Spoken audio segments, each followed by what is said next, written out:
Laging palaisipan para sa isang amo ang mga salitang binibitiwan ng kanyang yaya tuwing sila'y magka-chat.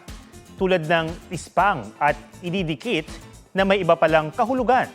Kung ano yan, pusuan sa report ni Oscar Oida. Te, hindi na po maganda yung ispang. Ha? Ano yun? Yung yelo, te. Isang tahimik na hapon ni DJ ang nabulabog dahil sa chat ng kanyang kasambahay. Bili ka po ispang. Ha? Yun kulay yelo, te, na makapal sa una pero pag nagamit, minanipis na po. Ispang? Ang salitang ispang ay galing sa wikang ginagamit ng yaya ni DJ na ang ibig sabihin ay sponge. Geese. Like SpongeBob. You get it now? Gis-gis ka dyan. Ako nga nahirapan umintindi. Gets na, te. With permission from Yaya, ang pag-share sa social media ng convo na agad nag-viral.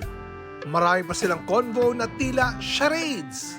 Aminado naman si Yaya na di gaanong maalam sa spelling, pero unti-unti nang natututo. Gagawa tula tapos ididikit. Ipiprint muna? Kami na lang magprint. Di po ipiprint, ididikit lang. Saan ididikit? Sa'yo po. Tula para sa nanay, ididikit po sa'yo, te. Ate is saying, I will make a poem for my mother and I will dedicate to you. Geese. Ah, dedicate. Dahil sa Yaya serye na ito, marami ng fans na napasaya si Yaya. Oscar Oida, nagbabalita para sa GMA Integrated News.